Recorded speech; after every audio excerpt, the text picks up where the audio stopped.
खैर मकदम है आप सभी का ईटीवी उर्दू के इस prime time debate show big bulletin में आपके साथ मैं हूं समीर अब्बास। नोटबंदी का 17वां दिन और संसद में हंगामा थमने का नाम नहीं ले रहा है। लोगों की मुश्किलें कम होने का नाम नहीं ले रही हैं। प्रधानमंत्री नरेंद्र मोदी ने आज फिर विपक्ष पर जोरदार हमला बोला। उन्होंने कहा कि जो लोग ये कह रहे हैं कि सरकार ने तैयारी पूरी नहीं की, उन लोगों को दरअसल ये दुख है कि सरकार ने किसी तैयारी का उन्हें मौका नहीं दिया। अगर 72 घंटे ऐसे लोगों को मिल जाते तो वो उनकी वाहवाही करते। फिर क्या था, पूरा विपक्ष इस मुद्दे पर आग बबूला हो गया। संसद की कार्यवाही फिर हंगामे की भेंट चढ़ गई। प्रधानमंत्री की टिप्पणी को लेकर पूरे विपक्ष ने उनसे अपने बयान पर माफी मांगने की मांग की, जिसे सत्ता पक्ष ने खारिज कर दिया। बड़ा सवाल यह कि आखिर हंगामे का यह दौर कब तक चलेगा और क्या पीएम अपने बयान पर माफी मांगेंगे? इसी पर करेंगे अपने तमाम खास मेहमानों से बातचीत, लेकिन सबसे पहले देखिए यह रिपोर्ट। मैं समझता हूं कि मुद्दा यह नहीं है कि सरकार ने पूरी तैयारी नहीं की। ऐसे लोगों की पीड़ा इस बात की है कि सरकार ने किसी को तैयारी करने का समय नहीं। पार्लियामेंट की कार्रवाई अपोजिशन के हंगामे की नजर रही। अपोजिशन ने वजीर आजम मोदी की मौजूदगी में नोटबंदी मामले पर बहस को आगे बढ़ाने का मुतालबा किया। हुकूमत मुखालिफ नारे लगाते रहे, जिसके सबब राज्यसभा की कार्रवाई 2 मरतबा मुलतवी हुई। वहीं वजीर आजम ने ब्लैक मनी की हिमायत करने वालों के लिए कहा कि जो लोग नोटबंदी के खिलाफ बोल रहे हैं, ये वो लोग हैं जिनको काले धन को सफेद करने का मौका नहीं मिला। ईमानदार लोग तकलीफ बर्दाश्त करके भी नोटबंदी के फैसले के साथ हैं। भ्रष्टाचार, काला धन, उसके खिलाफ एक बहुत बड़ी लड़ाई देश लड़ रहा है। देश का सामान्य नागरिक इस लड़ाई का सिपाही बना है। इस सरकार के इस निर्णय के संबंध में बहुत कम आलोचना हो रही है, लेकिन कुछ लोगों की आलोचना क्या है? आलोचना यह है कि सरकार ने पूरी तैयारी नहीं की। मैं समझता हूं कि मुद्दा यह नहीं है कि सरकार ने पूरी तैयारी नहीं की। ऐसे लोगों की पीड़ा इस बात की है कि सरकार ने किसी को तैयारी करने का समय नहीं। इन्होंने एक तरीके से अपोजिशन के ऊपर हमला बोला, ये कहा है कि हम लोग काले धन का समर्थन कर रहे हैं, क्या हमारे पास काला धन है? तो मैं समझती हूँ प्रधानमंत्री जी को हाउस में आना चाहिए। आप ये डिस्कशन के लिए आप तैयार है? ये बोले, आप बताइए। और उनको 10 महीने के बारे में भी बताना चाहिए, माफी मांगे। ये जो बात कही गई है कि सारा अपोजिशन जो है वो पूरी तरह से इस काले धन के बारे में इसलिए नाराज है कि इनको बताया नहीं गया। ये बहुत गंभीर आरोप है, इसलिए प्रधानमंत्री को आकर के इस मामले में एक तरीके से सारे विपक्ष पर आरोप लगा दिया कि ये काले धन का समर्थन करने वाले हैं। सारे विपक्ष पर ये आरोप लगा दिया कि इनको मौका मिल जाता तो काला धन निकाल। इससे ज्यादा शर्मनाक कोई बात नहीं है। Everyone who opposes this policy that does not feel he is a saint and we are all devils. Why is he having this problem? That means nobody wants discussion. क्या करेगा? All opposition is bad. No. He has to come and apologize. He should come and apologize. क्या opposition को black money की हिमायत करने वाले बयान पर वजीर आजम को माफी मांगनी चाहिए? क्या वजीर आजम का बयान अपोजिशन की बेइज्जती नहीं है? पीएम के ऐसे बयान पर इस तरह के सवालात तो उठेंगे ही। Bureau report, ETV news. तो संसद की कार्यवाही नोटबंदी के मुद्दे पर लगातार बाधित हो रही है और लोगों को, देश की जनता को उनके सवालों का जवाब नहीं मिल पा रहा है, क्योंकि सदन चल ही नहीं पा रहा है। नेताओं की इस मुद्दे पर अलग अलग राय क्या है वो पता ही नहीं चल पा रही है। हमारे साथ तमाम खास मेहमान मौजूद हैं इस बहस के लिए। हमारे साथ श्याम जाजू साहब मौजूद हैं, जो कि नेशनल वाइस प्रेसिडेंट हैं भारतीय जनता पार्टी के। हमारे साथ मोहम्मद अली खान साहब मौजूद हैं, जो कि स्पोक्स पर्सन हैं कांग्रेस पार्टी के। जेडीयू के स्पोक्स पर्सन निखिल मंडल साहब पटना से हमारे साथ मौजूद हैं। आशुतोष खजूरिया साहब हमारे साथ मुंबई से मौजूद हैं, जाने माने इकोनॉमिस्ट हैं, अर्थशास्त्री हैं। अमीर हैदर जैदी साहब, नेता सीपीआई, हमारे साथ स्टूडियो में मौजूद हैं।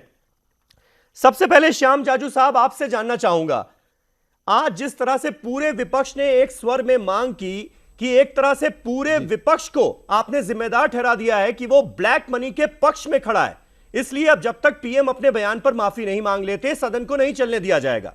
अब आगे क्या स्ट्रेटेजी होगी, क्या रणनीति होगी? क्या ऐसा होगा, मुमकिन होगा पीएम माफी मांगेंगे?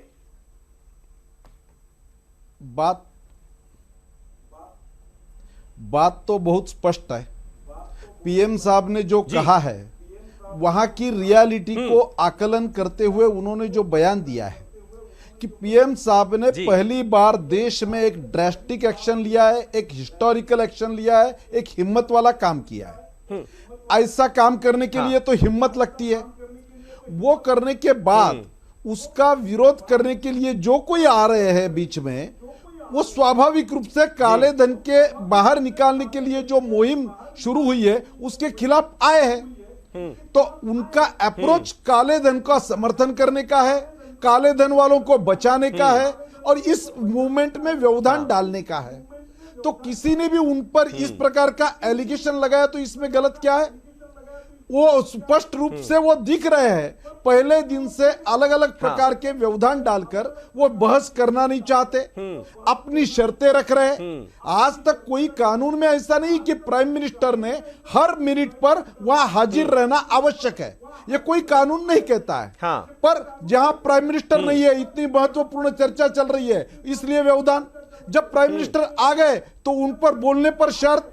अरे कुछ भी करके वो चर्चा ना हो, वहां का कामकाज ना चले। श्याम जाजू साहब, पूरा विपक्ष ये कह रहे हैं ना कि क्योंकि प्राइम मिनिस्टर ने इस घोषणा का ऐलान खुद किया था देश की जनता के सामने, इसलिए अब संसद में उन्हें आना चाहिए। जब देश की जनता परेशान हो रही है, इस फैसले के इंप्लीमेंटेशन में ढेरों दिक्कतें पेश आ रही हैं, तो उनको खुद सामने आना चाहिए और बयान देना चाहिए। इसमें हर्ज क्या है, दिक्कत क्या है?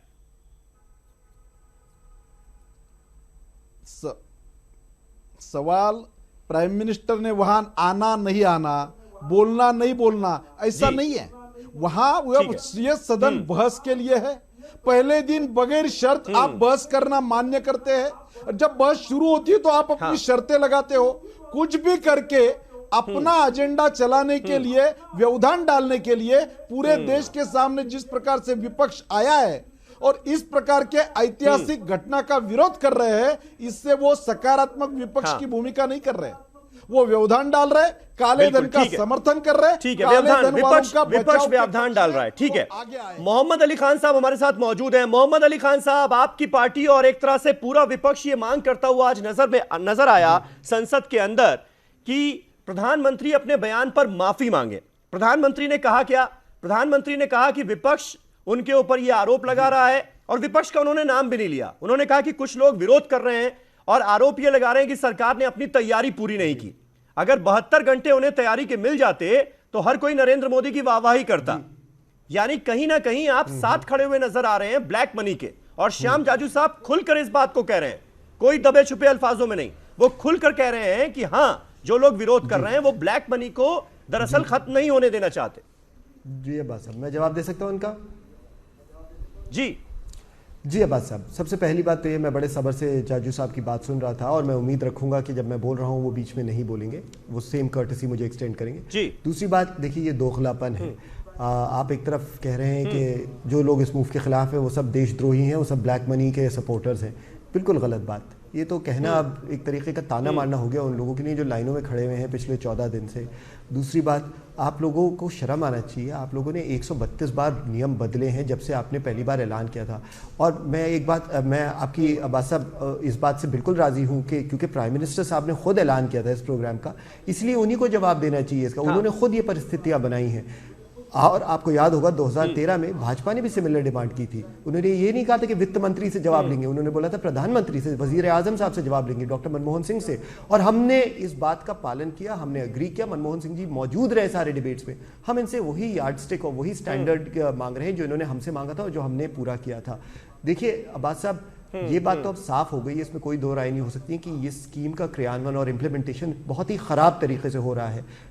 बस इसी फैक्ट को देखते हुए कि लोगों का इंतकाल हो रहा है, लोग गुजरते जा रहे हैं एक के बाद एक, और प्रधानमंत्री जी हमारे हंस रहे हैं, उसे मजाक में ले रहे हैं और कह रहे हैं नहीं ये सब ब्लैक मनी होल्डर्स हैं। ये कितनी क्रूअल्टी की बात है सचमुच, कि बिल्कुल इसमें विनम्रता तो दिखती ही नहीं है दूर दूर तक। देखिए प्रधानमंत्री हमारे erstwhile prime minister doctor Manmohan Singh ने बड़े साफ और फैक्चुअल तरीके से तथ्यों पे आधारित बात की कला के, और ये एक ऐसे इंसान है जिनकी क्रेडिबिलिटी पे कोई सवाल नहीं उठा सकता, जिनकी इंटेग्रिटी पे कोई सवाल नहीं उठा सकता। उन्होंने आके बोला देखिए जीडीपी 2% पॉइंट कम हो जाएगी, इकोनॉमिक कॉन्ट्रैक्शन होगा, नौकरियां जा रही हैं, आप लोगों ने एक लूट और प्लंडर का वो बना रखा है एटमॉस्फेयर। इन सब चीजों का जवाब देने की संगठित लूट 2:30 बजे प्रधानमंत्री जी चले गए, जवाब देने तो आए नहीं राज्यसभा में, और उसके बाद ये जी एग्जैक्टली, और उन्होंने और पार्लियामेंट के बाहर खड़े होकर वो बयान पे बयान देते जा रहे। जनाब प्राइम मिनिस्टर की पहली जिम्मेदारी होती है पार्लियामेंट को जवाब देना, और पार्लियामेंट की पहली जिम्मेदारी होती है लोगों की आवाम की तरफ से सवाल उठाना, और प्राइम मिनिस्टर इसे साइड स्टेप नहीं कर सकते। अब्बास साहब यही हमारा स्टैंड है। अमीर हैदर जैदी साहब, मुझे ये बताइए कि जो बातें प्राइम मिनिस्टर इस मसले पर नोटबंदी के बाद संसद के बाहर रख रहे हैं, वो तो जनता को पता चली रही है ना, देश की जनता तो उसे भी सुन रही है। सिर्फ ये जिद पकड़कर बैठ जाना कि जब इस मसले पर चर्चा होगी तो पीएम संसद के अंदर मौजूद होंगे और वही इस मसले पर जो जवाब देंगे वही सुना जाएगा, ये जिद नहीं तो और क्या है? समीर भाई, बीजेपी का मसला दूसरा है। बीजेपी के हाथी के दांत खाने के और दिखाने के और हैं। जब विपक्ष किसानों की बात कर रहा है, जो लाइन में लग रहा है, परेशान है, ग्रामीण इलाके में ग्रामीण बैंकों में पैसा नहीं पहुंच रहा है, मजदूरों की बात कर रहा है, उन मुसीबत ज़्यादा लोगों की बात कर रहा है जिनकी बच्चियों की शादियों का मसला है, वो कार्ड लेके लाइन में खड़े हैं। इन्होंने कह तो दिया 2.5 लाख मिलेंगे, लेकिन वहां नहीं मिल रहे हैं। परेशान हाल है। जिस कंडीशन में पैसा जहां तक पहुंच रहा है वहां तक नहीं पहुंच रहा है। तो अब अगर विपक्ष उनकी बात कर रहा है, उन समस्याओं को उठा रहा है, तो टोटल विपक्ष को ये कह देना कि सब काले धन की हिमायत कर रहे हैं, तो ये एक पूरे विपक्ष का अपमान है। अगर बीजेपी यकीनन काले धन के सही मायनों में खत्म करना मुल्क से चाहती है, तो देश की इलेक्शन व्यवस्था को दुरुस्त करना होगा। वहां पे यह तय करना होगा कि जो ये लोग जो उद्योगपतियों से चंदा लेते हैं ब्लैक में, उसका हिसाब कौन देगा। ये कल तय करे ना, प्रधानमंत्री ऐलान करे कि आज से बीजेपी आरटीआई के दायरे में आएगी, हम ब्लैक मनी से इलेक्शन नहीं लड़ेंगे। इस बात पे ये बात नहीं करेंगे। तो आप सारी पार्टियां एक हो जाती हैं ना? नहीं, हमारा सारी पार्टियां एक हो जाती हैं। कांग्रेस भी बीजेपी के साथ हो लेती है कि नहीं भाई आरटीआई के में नहीं आना चाहिए। मैं सिर्फ एक आम आदमी पार्टी नजर आती जो कहती है। प्रवक्ता ऑफिशियल होने के नाते कह रहा हूं, 1978 से सीपीआई अपने सारे डॉक्यूमेंट्स के साथ इनकम टैक्स में जमा करती है, हम रिटर्न भरते हैं। हम पहली पार्टी जो ये कह रहे हैं कि हमें आरटीआई के दायरे में लाया जाए। ठीक है, जिस दिन आरटीआई के दायरे में आ गए उस दिन इन लोगों का जो ये जनाधार है वो खत्म हो जाएगा। ठीक है, वो एक अलग मसला। निखिल मंडल साहब, आज जिस तरह से संसद की कार्यवाही को बाधित करने की कोशिश की गई, पूरा विपक्ष एक मत नजर आया सरकार के खिलाफ, आपको लगता है ये जिद पकड़कर बैठ जाना कि प्रधानमंत्री ने फलाना फंक्शन में ये बोला, अब वो जब तक माफी नहीं मांग लेंगे तब तक हम सदन को चलने नहीं देंगे, वो खुद आकर जवाब दें, ये जिद क्यों नहीं छोड़ा विपक्ष?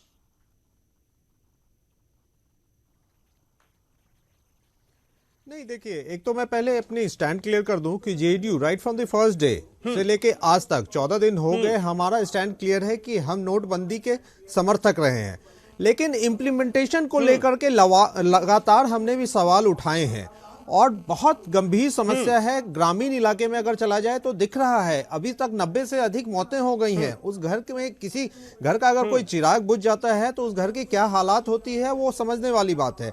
ऐसे बहुत से समस्याएं हैं। निखिल मंडल साहब, मैं बहुत क्लियरली आपसे ये बात कहना चाहता हूं कि जेडीयू का इस मुद्दे पर क्या स्टैंड है, ये देश की जनता को क्लियर नहीं हो रहा है, क्योंकि आपके नेता नीतीश कुमार साफ तौर पर कहते हैं कि पीएम का ये बहुत साहसिक कदम है, आने वाले वक्त में इसका बहुत फायदा होगा। दूसरी तरफ हम शरद यादव को देखते हैं, वो पीएम से माफी की लगातार मांग करते हुए संसद में नजर आते हैं। आप हैं किस तरफ? नहीं समीर जी, देखिए ये कंफ्यूजन पैदा करने वाली बात है। मैं एकदम क्लियर, ऑफिशियली मैं स्पोक्स पर्सन होने के नाते मैं एकदम क्लियरफाई कर दूं कि हमारे मुख्यमंत्री नीतीश कुमार जी हो या हमारे प्रवक्तागण हो या हमारे नेतागण हो, जेडीयू के तमाम लोग एक ही स्टैंड पे हैं कि हम नोटबंदी के समर्थक हैं। ठीक है, आपने नोटबंदी किया, एक बड़ा अच्छा कदम उठाया जिसको हमने समर्थन दिया, लेकिन बाद में जो इम्प्लीमेंटेशन को लेकर के कठिनाइयां आई उसके विरोध में हम भी हैं, शरद जी भी हैं, नीतीश जी भी हैं और पार्टी के तमाम हम लोग नेतागण हैं। इसमें कहीं से भी कंफ्यूजन नहीं है, क्योंकि इंप्लीमेंटेशन इस तरह से हुआ और लगातार देखा जा रहा है कि हर दूसरे दिन पे रूल्स चेंज हो रहे हैं, तो इससे साफ झलक रहा है कि कहीं ना कहीं मतलब निखिल मंडल साहब, मैं ये मानूं कि जिस तरह से पीएम ने कहा है कि जो नोटबंदी का विरोध कर रहा है वो ब्लैक मनी के साथ खड़ा हुआ एक तरह से नजर आ रहा है, आप उस जमात से अपने आप को अलग कर रहे हैं, आप कांग्रेस और आरजेडी के साथ खड़े होता नहीं दिखना चाहते इस मामले में? नहीं, मैं नहीं, मैं एकदम क्लियर कर दूं कि ये उनका जो बयान है, प्रधानमंत्री जी का जो बयान आया है, बिल्कुल दुर्भाग्यपूर्ण है, क्योंकि ऐसा नहीं है कि सिर्फ वही लोग विरोध कर रहे हैं जिनके पास ब्लैक मनी है। बहुत से ऐसे लोग हैं जिनके घर में शादियां हैं, वो भी कहीं ना कहीं तकलीफ में है। वो किसान जिसको कि फसल उगाना है, कहीं ना कहीं बीज के लिए पैसे चाहिए, वो भी विरोध में है। आप चलिए ग्रामीण इलाके में देखिए, जो रोजगार हर प्रतिदिन जो रोजगार जो व्यक्ति करता था वो भी परेशान है, वो भी विरोध में है। तो ऐसे बहुत से लोग हैं, उन तमाम लाइन किए हुए व्यक्ति, इस तरह के पर्टिकुलर आदमी को अगर आप ये कह दें कि सब काला धन के समर्थक हैं, तो निश्चित रूप से ये दुर्भाग्यपूर्ण है। श्याम जाजू साहब, इस पर रिएक्शन आपका लूंगा, लेकिन आशुतोष खजूरिया साहब हमारे साथ बैठे हैं, बहुत बड़े अर्थशास्त्री हैं। खजूरिया साहब, कल जिस बात का जिक्र पूर्व प्रधानमंत्री मनमोहन सिंह ने किया कि कहीं ना कहीं अब देश की अर्थव्यवस्था के सामने यह बड़ा खतरा है कि हमारी जीडीपी 2% गिर सकती है, मैं आपसे जानना चाहूंगा कि क्या वाकई ये डर देश को इस वक्त लगना चाहिए कि ये जो नोटबंदी है ये आर्थिक मंदी की दस्तक भी दिलवा सकती है?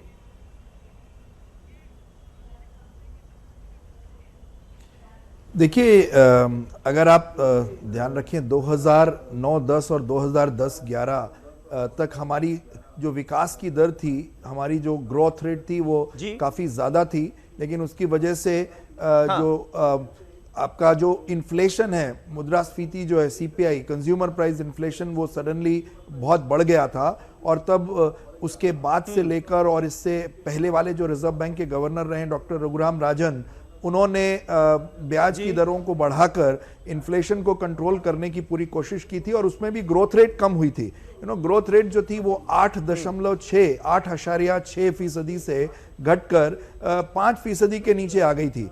तो कई बार ग्रोथ रेट कम होती है, लेकिन लंबे नजरिए से अगर हम उसे देखें कि आगे चल के उसके कितना नफा उसमें हो सकता है, कितना मुफीद है वो, तो हमें वो भी जरूर ध्यान देना चाहिए। और मुझे लगता है कि अगर टेम्परेरीली 1-2 क्वार्टर्स में अगर जीडीपी थोड़ी कम भी होती है और आगे चलकर हमारी रिपोर्टेड इकोनॉमी वो पहले के बनिस्बत ज्यादा होती है, जिसमें कि रेवेन्यू भी गवर्नमेंट के लिए ज्यादा आता है और ज्यादा ट्रांसपेरेंसी रहती है रिपोर्टिंग में, तो मेरे ख्याल से मुल्क के लिए वो ज्यादा अच्छा होगा, बजाय इसके कि अभी हम देखें कि नहीं। यानी आपको सरकार के इस फैसले में कोई ब्लंडर नजर नहीं आता और कई जिस बात का जिक्र मनमोहन सिंह ने किया?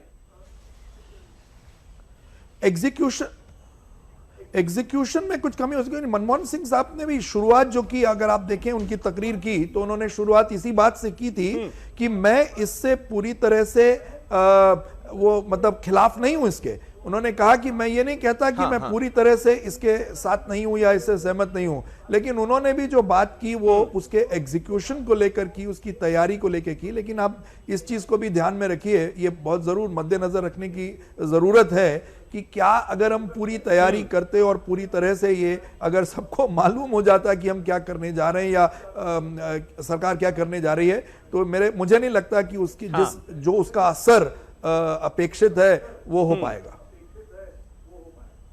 ठीक है, श्याम जाजू साहब, 14 लाख करोड़ आपने एकदम से चलन से बाहर कर दिया। 86% करेंसी इस देश की जो है वो बेकार हो गई अचानक से, लेकिन इंप्लीमेंटेशन आप क्यों नहीं ठीक ढंग से कर पाए? जब आप इतना बड़ा फैसला लेने जा रहे थे जिसका देश की इकोनॉमी पर इतना बड़ा असर पड़ने वाला है आपके मुताबिक, तो आप इंप्लीमेंटेशन क्यों नहीं कर पाए ढंग से?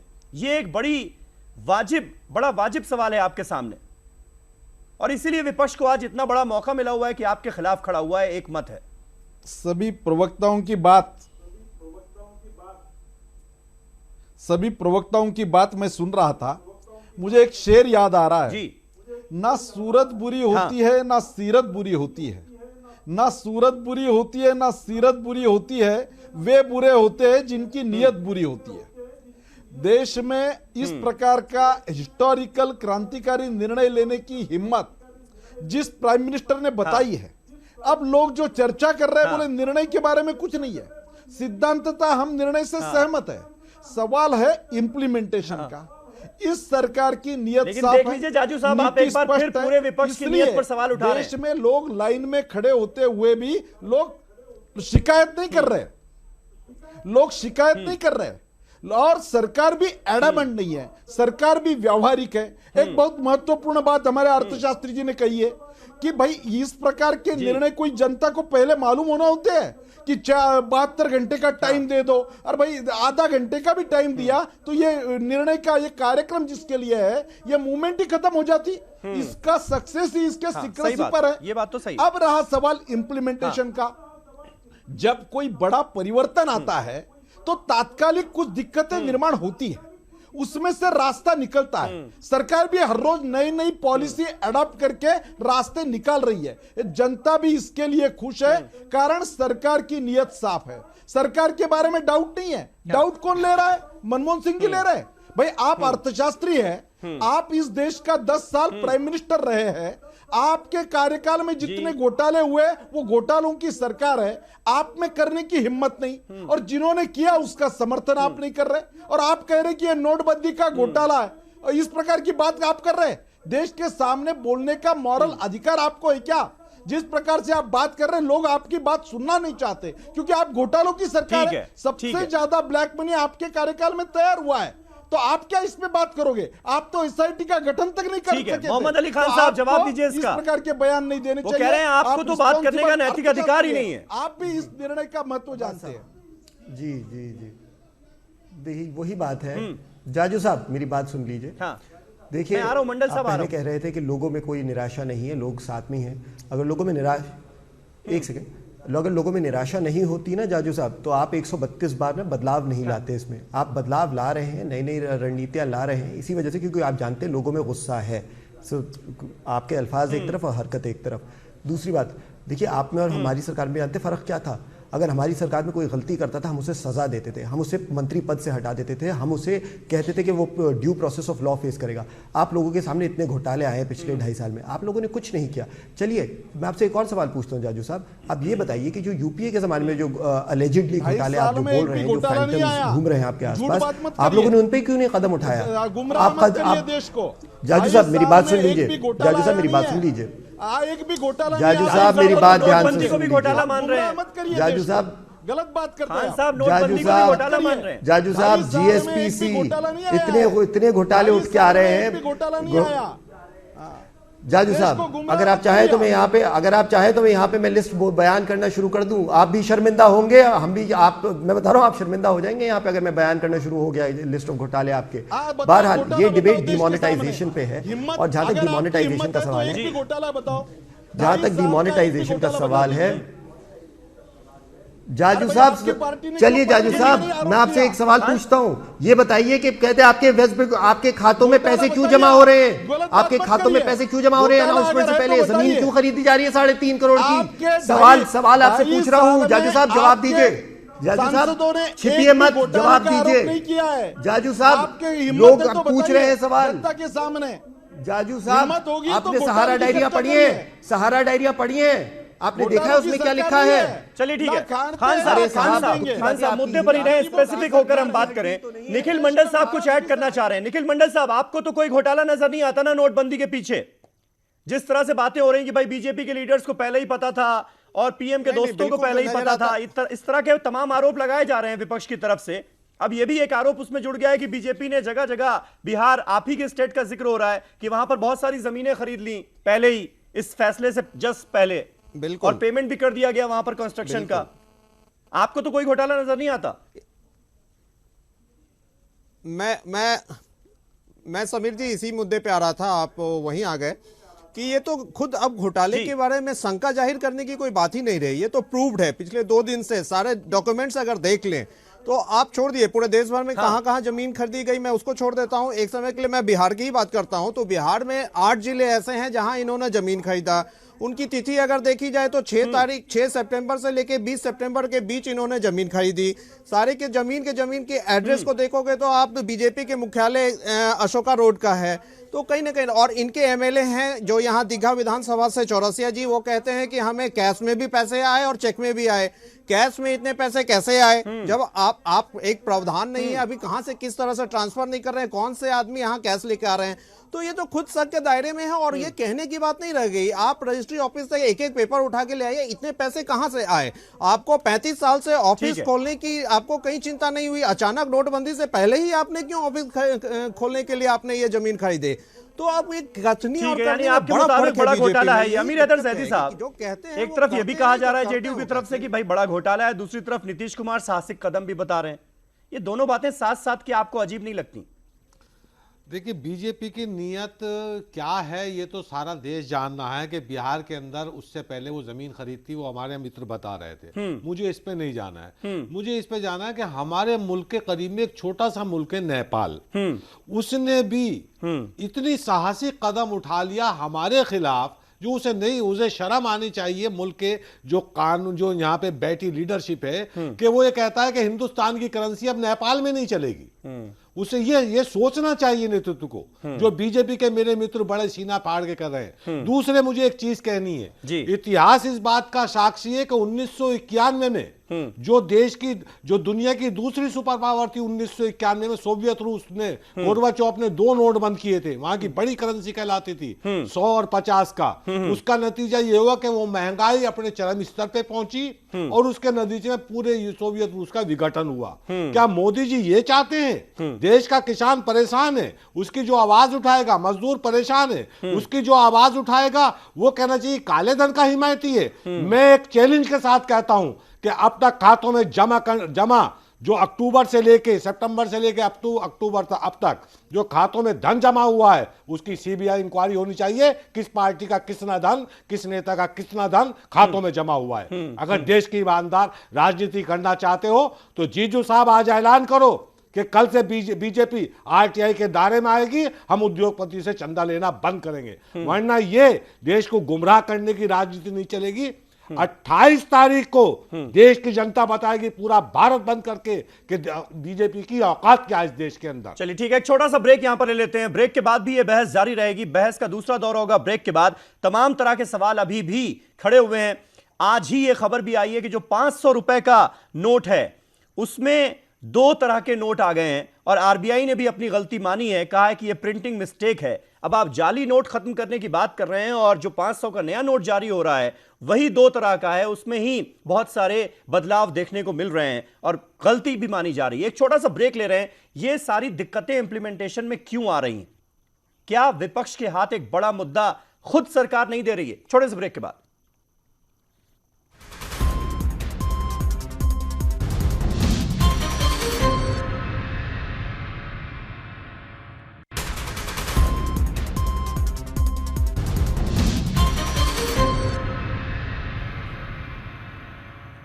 तो नोटबंदी पर हंगामा जारी है और अब तो पीएम अपने बयान पर माफी मांगे, ये मांग कर रहा है विपक्ष और इस वजह से आज भी संसद की कार्यवाही बाधित रही। हमारे साथ तमाम खास मेहमान बने। आशुतोष खजूरिया साहब हमारे साथ मौजूद हैं, जाने माने अर्थशास्त्री।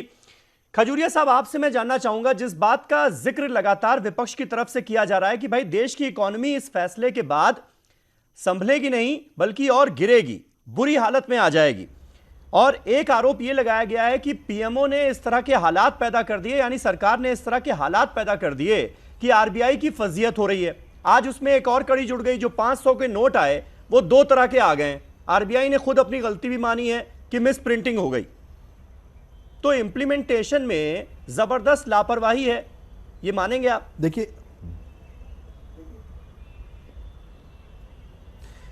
देखिए ऐसा होता है जब कोई शॉर्ट टर्म के अंदर, बिकॉज जो हमारी कैपेसिटी है नोट छापने की वो तकरीबन मेरे ख्याल से 300 करोड़ पीसेस छापे जा सकते हैं।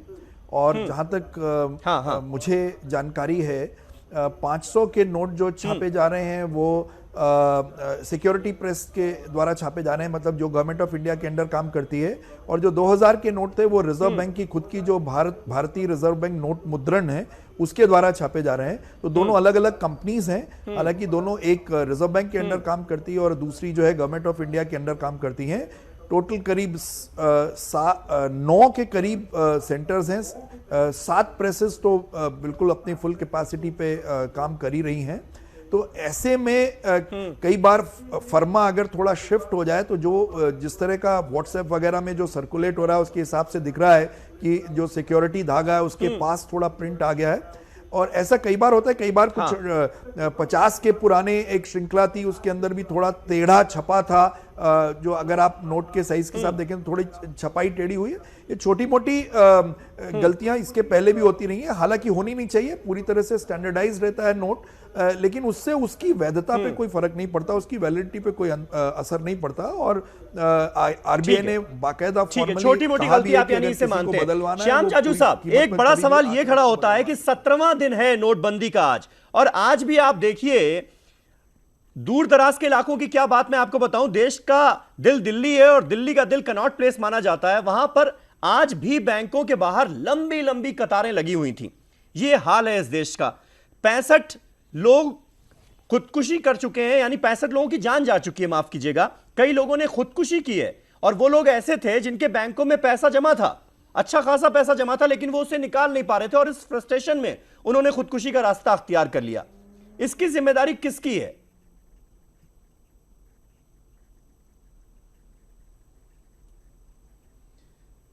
कोई 65 लोगों के खुदकुशी के बारे में किसके पास सबूत नहीं है, केवल इस निर्णय के कारण उनकी 65 लोगों की जान या कोई मृत्यु हुई है ये कोई कह नहीं सकता है। किसी का भी एक का भी मृत्यु कोई निर्णय के किसी का एक का भी मृत्यु इसी कारण होना कोई इसका समर्थन नहीं कर सकता। ऐसी बातें कर ये जिस मानवीयता के लिए ये निर्णय हुआ है, ये पूरे देश का वाइडर इंटरेस्ट ध्यान में रखते हुए ये निर्णय हुआ है। पूरे देश में इतना बड़ा निर्णय होते हुए भी इस देश की जनता बहुत समझदार है। देश की जनता जब लाइन में खड़ी है, हम भी कुछ लाइनों में आज विजिट करके आए, लाइन बहुत कम होते गई है, और जो भी लोग खड़े वो कह रहे हैं हम लाइन में नोट बदलने के लिए खड़े नहीं है, हम देश बदलने के लिए खड़े हैं। इतना बड़ा मन लोगों ने बताया है। प्राइम मिनिस्टर की वाहवाही हो रही है, देश में लोग निर्णय को अप्रिशिएट कर रहे हैं। ये शेर की सवारी है, ऐसा तो नीतीश कुमार ने कहा है। तो इस प्रकार का निर्णय करने के लिए जो हिम्मत लगती है, वो हिम्मत का काम इस सरकार ने किया है। इसलिए ये जो नहीं, तो श्याम जाजू साहब, आप क्या इस बात को पूरी तरह से खारिज करते हैं कि देश का व्यापारी वर्ग इस वक्त आपसे खासा नाराज है? व्यापार जो है, जो धंधा है, जो छोटे उद्योग हैं, उनकी कमर टूट चुकी है। आप किसी भी शॉपिंग मॉल में जाइए, वहां पर लोग यही कह रहे हैं कि 50% कारोबार रह गया है। इसमें भी जो कर्मचारी हैं शॉप्स पर, शॉपिंग मॉल्स में, उनकी छटनी की जा रही है। ये काला धन जितने लाख करोड़ रुपए आज बैंकों में जमा हुए, 31 दिसंबर तक उसके कई गुना और ज्यादा आने वाले हैं। आप ये गलत बयान दे रहे हैं। देश के व्यापारी क्या काला धन का काम करते हैं? देश के सब लोग ईमानदारी से काम करना चाहते हैं। उसके लिए एनवायरनमेंट चाहिए, उसके लिए कानून चाहिए, उसके लिए माहौल चाहिए, उसके लिए एप्रिसिएशन चाहिए। जब ये सब बातें हो जाएगी, ट्रांसपेरेंट गवर्नमेंट चलेगी, तो व्यापारी भी नेक ईमानदारी से काम करना चाहता है। जब बैंकिंग में सब बातें आ जाएगी, डिजिटल इंडिया आगे जाएगा। केवल व्यापारी ये कर रहे हैं। श्याम जाजू साहब, आप जो बातें कह रहे हैं, मोहम्मद अली खान साहब उससे बिल्कुल इत्तेफाक नहीं रखते। वो सर पकड़ के बैठ गए हैं आपकी बातें सुनकर। खान साहब, क्यों? मैं अब्बास साहब मैं हैरान हो रहा हूं। सबसे पहली बात तो ये जितने भी भाजपा के स्पोक्स पर्सन्स में देख रहा हूं आजकल आ रहे हैं, ये सबके सब एक अहंकार के एको चेंबर में फंसे हुए हैं, जिसमें और कोई नैरेटिव या और कोई किस्सा सुनना ही नहीं चाह रहे किसी और का। जो ये कह रहे हैं यही सच है, देश पूरा खुश है, और ये जानते हैं, सबने इनको आगे अपने दिल का हाल बयान किया। दूसरी बात, और मैं माफी चाहता हूं जाजू साहब से कहते हुए, मैं हैरान हूं कि आपको अपनी सरकार के पब्लिश करे हुए डेटा की ही जानकारी नहीं है। मिनिस्ट्री ऑफ फाइनेंस जो आपकी डेटा छाप रही है उससे पता लग रहा है कि जिस तेजी और रफ्तार से पैसा वापस आ रहा है इकोनॉमी में, उस रेट पे 4 महीने से अधिक लगेंगे। तो आप किस बुनियाद पे ये स्टेटमेंट बोल रहे हैं कि भाई सब चीजें नॉर्मलाइज हो रही हैं? आप उन लोगों से आप कारीगरों की बात कर रहे हैं, आप किसानों की बात करें, आप कितनों से मिले हैं जो कह रहे हैं कि हाँ हम बड़े खुश हैं कि हमें तनख्वाहें नहीं मिल रही, हम अपने घर के लिए सामान नहीं खरीद सकते। जाजू साहब कैसी बात कर रहे हैं आप? मुझे हैरानगी हो रही है आप ऐसी बात कर रहे हैं। तीसरी बात देखिए, आप लोगों को सवालों के जवाब देना पड़ेंगे। आप ये सिर्फ खोखले अल्फाज बोल बोल के और ये देशभक्ति के गान गा गा के छाती पीट पीट के ये नहीं कह सकते कि भैया ये सवाल जो लोग पूछ रहे कि क्या भाजपा को जानकारी थी, कुछ इशारा था, आपको जवाब देना पड़ेगा। जब जमीनें खरीदी जा रही, जैसे मेरे जेडीयू के मित्र ने कहा, जब जमीनें खरीदी जा रही हैं, जब खातों में पैसे भारी रकमों में जमा हो रहे हैं, वो सिर्फ भाजपा वाले इत्तेफाक से, ये देखिए कितना बड़ा इत्तेफाक है। तो आप कैसे कह सकते हैं नहीं ये तो बहुत बड़ा बस हो गया, देखते रह गए हम लोग, हो गया। जब प्रधानमंत्री जी के सामने ऐसे फैक्ट्स रखे जाते हैं तो उनकी जिम्मेदारी है जनता की तरफ के वो जवाब दें। श्याम जाजू साहब, इसका जवाब दीजिएगा क्या आप? मैं चाहता हूं कि इसका जवाब आप देश को दें, क्योंकि कांग्रेस पार्टी भी आरोप लगा रही है और निखिल मंडल साहब जेडीयू के यहां पर बैठे हैं, बिहार में इनकी सरकार चल रही है, आपके पुराने दोस्त हैं, सवाल है, साफ साफ कह रहे हैं कि इस फैसले को लागू होने से पहले तमाम जमीनें खरीदी गई, कंस्ट्रक्शन का पैसा दिया गया और यही तो घोटाला है।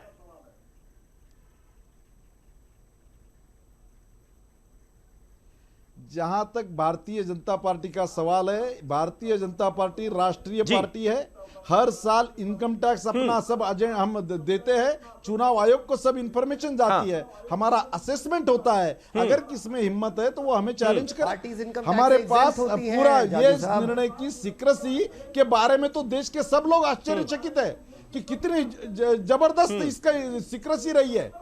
तो जमीनें खरीदी है, क्या खरीदी, केवल आरोप करना ठीक है, आरोप प्रत्यारोपों से विकास की राजनीति नहीं चलती है, केवल अब बातें बोल दो। हमारे मित्र कह रहे थे घोटाले है, अरे भाई 2.5 साल में एक भी पार्लियामेंट में कांग्रेस पार्टी ने आरोप नहीं किया कि एक आध घोटाला है। इस प्रकार के घोटाले की क्षमता ही नहीं थी, कुछ बोलने की हिम्मत नहीं थी। जाजू साहब, विजय माल्या, ललित मोदी, सहारा डायरी, जीएसपीसी, बौखलाहट के माध्यम से। ठीक है निखिल मंडल साहब, श्याम जाजू कह रहे हैं कि ये बेकार के आरोप लगा रहे हैं आप, इसका कोई आधार नहीं है, और अगर आपके पास आधार है तो कार्रवाई कीजिए, सरकार है आपकी बिहार में। देखिए पहले तो आधार, बिल्कुल देखिए आधार है, तभी आपने देखा होगा कि हमने पार्लियामेंट में जेपीसी की भी मांग की है। तो मांग कहीं ना कहीं इसीलिए की है क्योंकि हमें शक है, और शक के आधार हमारे पास कागजात हैं, और रजिस्ट्री ऑफिस से जो कागजात निकले हैं वो साफ दिखला रहे हैं कि आप नोटबंदी से पहले 20 दिन में आप सारे के सारे जगह जमीन खरीद के कहीं ना कहीं अपने नोट को खपा दिए। तो ये एक सच्चाई है। दूसरी बात, मैं बीजेपी के मित्रों से कहना चाहूंगा कि आप लोग जो अपनी खुशियां खुद ही बना लेते हैं, 5 लाख लोगों से आपने एक ऐप के जरिए फीडबैक मांगा और उस 5 लाख के फीडबैक से आपने सोच लिया कि ये नोटबंदी से पूरा देश खुश है। कितने लोग ऐप यूज करते हैं, कितने लोग मोबाइल यूज करते हैं? आप गांव ग्रामीण क्षेत्र की तो कभी बात ही नहीं करते। मुश्किल ये है बीजेपी के साथ कि शहर की पार्टी सिर्फ शहर की बात करेगी, आप ग्रामीण इलाके में जाएं और आप कहते हैं कि अगर आपके साथ, आपकी बातों के साथ अगर हम खड़े हैं तो देशभक्त हैं, और आपके विरोध में जाएंगे तो हम देशद्रोही हो जाएंगे। मैं आपको कहना चाहूंगा बीजेपी के भाई साहब कि अगर मैं समाज के अंतिम पायदान के मुसीबत के साथ खड़ा हूं तो हूं, अरे पूरे देश नहीं बिल्कुल, अगर मैं किसानों के हित के साथ खड़ा हूं तो हूं, मुझे शर्म नहीं है। मैं अगर गरीब गुरबे के साथ खड़ा हूं तो हूं, मैं अगर वृद्धा और महिलाओं के कतार, लंबी कतार के मुश्किलों के साथ खड़ा हूं तो हूं। इन सब चीज का जवाब आपको देना पड़ेगा। इस तरह की बड़ी बड़ी बातें करने से कुछ नहीं होने वाला।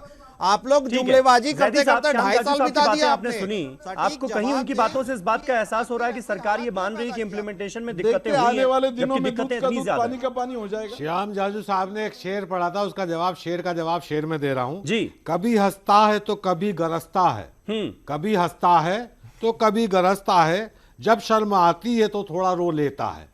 मुझे ताज्जुब हो रहा है बीजेपी के लोगों के ऊपर कि अब ये कह दिया, ऐलान कर दिया गया, जो गरीब आदमी इस बात के इंतजार में था कि मैं अपने पैसे 30 दिसंबर तक जाके बैंक से बदलवा लाऊंगा, पोस्ट ऑफिस से बदलवा लाऊंगा, अब सारे देश के अंदर, देहात के अंदर क्या बीजेपी आरबीआई की ब्रांच खोलेगी जाके कि वो गांव का आदमी अब पैसे 500 का नोट, 1000 का नोट बदलवाने आरबीआई का। सब सारे देश के जितने अर्थशास्त्री सब कह रहे हैं, सब बुद्धिजीवी कह रहे हैं कि देश की 45 नहीं, आप अपना अकाउंट में तो जमा करा सकते हैं, 45% बदलवा नहीं पाएंगे। हालांकि पहले इसका वादा था कि बदलवा सकते हैं 30 दिसंबर तक। ये बात सही है। देश की 45% जनसंख्या का बैंक में खाता ही नहीं है। हाँ। वो किस खाते में जमा कराएंगे, किस अकाउंट में जमा कराएंगे, वो किससे जाके अपना रो रहे हैं? आरबीआई में आएंगे क्या? हर जिले में जाके, हर देहात में जाके आरबीआई की ब्रांच खोली जाएगी? मुझे शर्म आती है। अभी तो मुल्क के गलियों में, चौराहों पर खुदकुशी हो रही है। आज तो पार्लियामेंट के अंदर खुदकुशी करने एक पहुंच गया। जब पार्लियामेंट के अंदर खुदकुशी करने कोई नौजवान पहुंचेगा, अगर किसी ने खुदकुशी कर ली तो देश के मुंह पे ये कलंक होगा कि ऐसा भी प्रधानमंत्री आया था जिसके दौर में पार्लियामेंट के अंदर एक नौजवान ने खुदकुशी की है। ये जवाब बीजेपी के स्पोक्स पर्सन नहीं देंगे। आशुतोष खजूरिया साहब, मुझे ब्रेक पर जाना है, उससे पहले अगर 30 सेकंड में आप बता पाएं, क्या आपको भी लगता है कि इस योजना में, योजना निश्चित तौर पर अच्छी है, मंशा अच्छी है, नियत अच्छी है, लेकिन इंप्लीमेंटेशन में जिस तरह की दिक्कतें सामने आई हैं, लूप होल्स कई छूट गए, ये मानेंगे आप?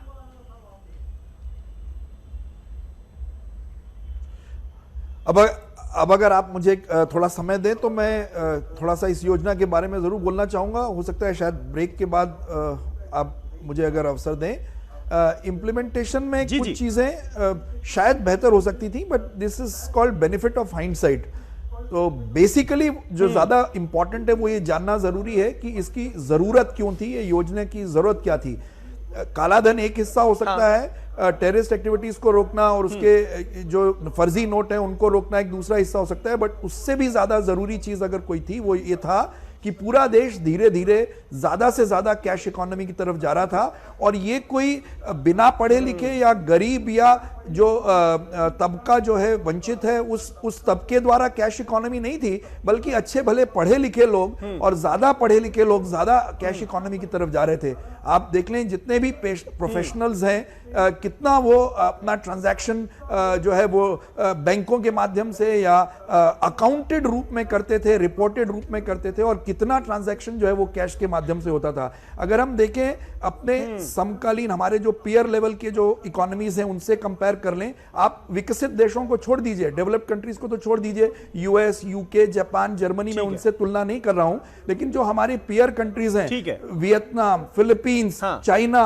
रशिया, ब्राजील, वहां देखें आपकी जो करेंसी इन सर्कुलेशन है उसका और जीडीपी का रेशियो क्या है। हमारे यहाँ ये रेशियो 12.5% तक पहुंच गया। तो आपके हिसाब से यानी कैशलेस इकोनॉमी की तरफ हम बढ़ चले हैं। ब्राजील में कैशलेस इकोनॉमी का जब जिक्र होता है तो मन में स्वीडन का जिक्र आता है। स्वीडन पूरी तरह से कैशलेस इकोनॉमी वाला देश है, लेकिन वहां पर हमें यह बात ध्यान रखनी होगी कि वहां पर 100% इंटरनेट यूजर्स हैं। बहुत सही कहा। तो हमारा देश क्या इस काबिल है? अभी इस काबिल हम हुए हैं क्या? क्योंकि पिछले साल का डेटा उठाकर देख लीजिए, 11% लोग इस देश में सिर्फ ऐसे हैं जिन्होंने अपने डेबिट कार्ड का इस्तेमाल किया है पिछले साल।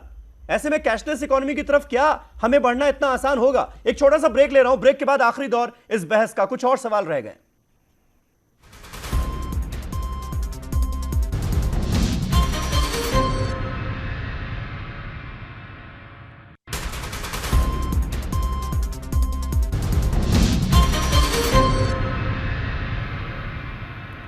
तो नोटबंदी का हम जिक्र कर रहे हैं, आखिरी दौर है बहस का। हमारे साथ तमाम खास मेहमान बने हुए हैं। श्याम जाजू साहब, ब्रेक से पहले जिस सर्वे का जिक्र हो रहा था, जिसके जरिए आपने 5 लाख लोगों की राय लेकर यह दावा किया कि 93% देशवासी जो हैं वो आपके साथ हैं।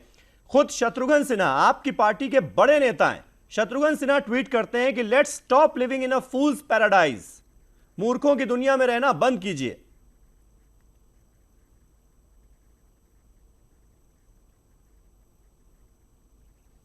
उत्तराखंड में मैं भी देहाती एरिया में बहुत बड़ा प्रवास करके अभी परिवर्तन यात्रा से आ रहा हूं। हर जगह पे मैंने देखा और हर सभा में लोगों को मैंने सवाल किया, लोग दोनों हाथ उठाकर कह रहे कि हम आपके साथ हैं, मोदी जी को संदेश दो, आप संघर्ष करो, हम आपके साथ हैं।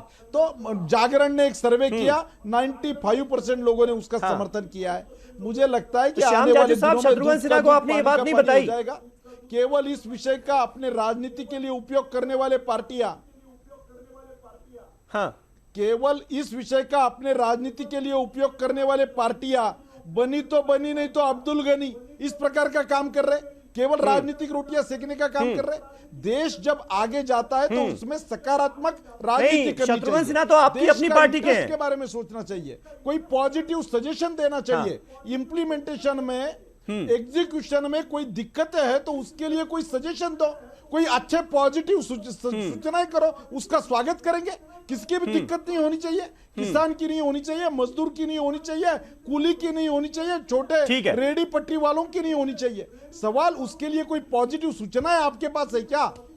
वो तो कुछ नहीं है और केवल राजनीति करेंगे। निखिल मंडल साहब, क्या आपको लगता है ये जो 5 लाख लोगों की राय सर्वे में निकलकर सामने आई वही देश की राय है?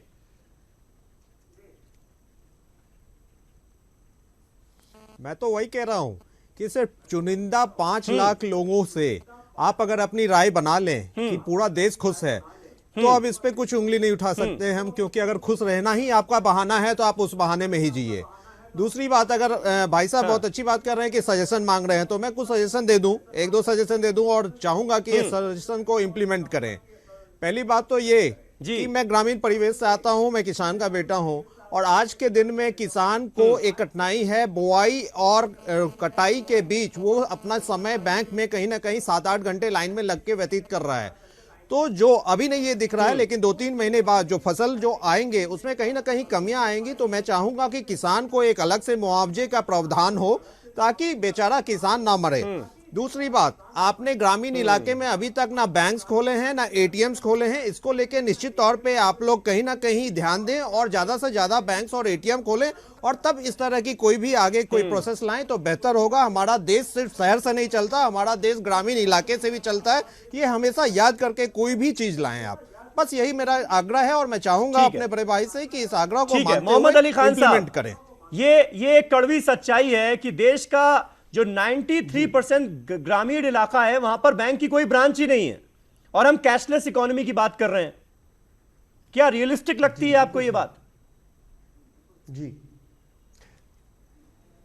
नहीं बस, अब ये इनफैक्ट काफ़ी सरकारों ने इस चैलेंज से निपटने की कोशिश की है। फाइनेंशियल इंक्लूजन ग्रामीण क्षेत्रों में बहुत बड़ा चैलेंज रहा है। कई वजहों से लोग प्रेफर करते हैं अपना कैश फिजिकल फॉर्म में होल्ड करना, शाखाएं नहीं है, एटीएम्स नहीं है, ये तो बहुत पुरानी प्रॉब्लम है। मैं एक बात और जाजू साहब से कहना चाहूँगा, मैं आपकी जानकारी में लाना चाहूँगा कि आपके पोरबंदर के सांसद, भाजपा के सांसद ने मोदी जी बोला on record agricultural produce marketing committee से वो बंद हो जाएंगी 2 महीने में अगर बदलाव नहीं आए इन परिस्थितियों में। मुझे लगा ये बड़ा ईमानदारी का डिस्प्ले था और आप लोगों को इस बात को नज़रअंदाज नहीं करना चाहिए। दूसरी बात देखिए, अभी इकॉनमी जो है, और यहाँ पे हमारे पैनल पे एक इकोनॉमिस्ट भी मौजूद है, वो मुझसे बेहतर जानते होंगे, बट इकॉनमी सीवियर कॉन्ट्रैक्शंस में जाएगी 1 से 7 दिसंबर में। लोग यही कह रहे हैं क्योंकि तनख्वाहों का वक्त आएगा, फाइनेंशियल क्वार्टर खत्म हो रहा है। हाँ। और डर ये है कि बड़ी कंपनियां भी, एमएसएमई तो माइक्रो स्मॉल मीडियम एंटरप्राइजेस तो नौकरियां छोड़ेंगी, बड़ी कंपनियां भी लोगों को बेरोजगार कर देंगी। तो इससे निपटने का वक्त बहुत कम बचा है। आशुतोष खजूरिया साहब, छोटे उद्योगों के लिए क्या इस वक्त मुसीबत की घड़ी है और इस मुसीबत से वो कैसे निकल पाएंगे? आने वाले दिनों में कुछ उम्मीद करें हम?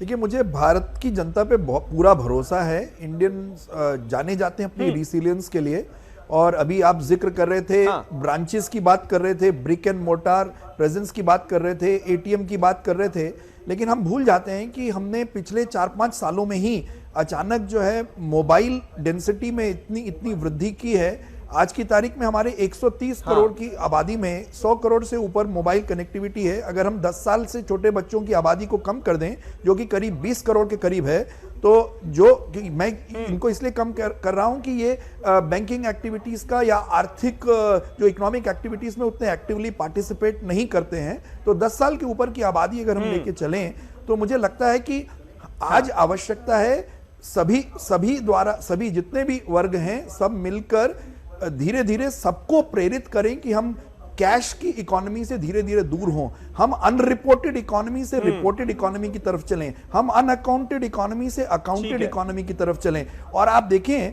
मोबाइल यूज करना इतना आसान नहीं है। मोबाइल यूज करने के लिए आदमी ने कितना समय लगा के सीखा होगा कि कांटेक्ट कैसे सेव करें, एसएमएस कैसे लिखें, कॉल कैसे रिसीव करें, कॉल कैसे भेजें। उसकी तुलना में अगर आप देखें बैंकिंग एक्टिविटी जो मोबाइल के माध्यम से हो रही है, मोबाइल बैंकिंग के थ्रू से, चाहे वो पेटीएम जैसे वॉलेट्स हो या बाकी जो ट्रांसफर्स हो जो बैंक्स कर रहे हैं, वो सिर्फ 3 प्रेस ऑफ बटन से, 3 बटन्स के इस्तेमाल से वो अमाउंट एक जगह से दूसरे जगह भेज सकते हैं, जिसे सीखने में ज्यादा समय नहीं लगेगा। तो आपके हिसाब से यानी दूरगामी परिणाम जो है वो अच्छे नजर आपको आ रहे हैं। मेरे पास वक्त खत्म हो गया जैदी भाई, फिर भी एक लास्ट कमेंट आपसे चाहूंगा, कुछ रे ऑफ होप्स भी हैं क्या इस फैसले में? समीर भाई, जो इस समय सही चीजों से देश को अवगत नहीं करा रहा, मुझे ऐसा लगता है, मैं एक सजेशन देना चाहता हूं अपने बीजेपी के मित्रों जी, जल्दी से प्लीज। वो मोदी विरोधी है, जो मोदी को सही सजेशन नहीं देना चाहता प्रधानमंत्री को, वो मोदी जी विरोधी है। 50 दिनों में, तो इतना कहूंगा अंत में, 50 दिनों में देश स्वर्ग बनने जा रहा था। हम सारे भारतवासी कहना चाहिए अब 50 दिनों के बाद स्वर्गवासी होने जा रहे हैं। मैं तो इतना कहूंगा और बीजेपी के मित्रों से कहूंगा कि बहुत बड़ी मुसीबत यानी आप मान रहे हैं इस फैसले को। चलिए बहुत बहुत शुक्रिया। मुझे प्रधानमंत्री को सही चीज से, सही तथ्यों से अवगत कराएं, और जो नहीं करा रहे हैं वो बीजेपी के अंदर प्रधानमंत्री विरोधी हैं। विपक्ष तो अपनी भूमिका अदा कर रहा है, ठीक है, लेकिन बीजेपी के मित्र प्रधानमंत्री को सही चीजों से अवगत नहीं करा। चलिए बहुत बहुत शुक्रिया जैदी साहब हमारे साथ इस बहस का हिस्सा बनने के लिए। श्याम जाजू साहब आपका भी शुक्रिया, मोहम्मद अली खान साहब, निखिल मंडल साहब, और हमारे साथ खजूरिया साहब जुड़े हुए थे, आशुतोष खजूरिया साहब, आप सबका बहुत बहुत शुक्रिया। एक नए टॉपिक पर नई डिबेट के साथ हाजिर होऊंगा, तब तक के लिए नमस्कार।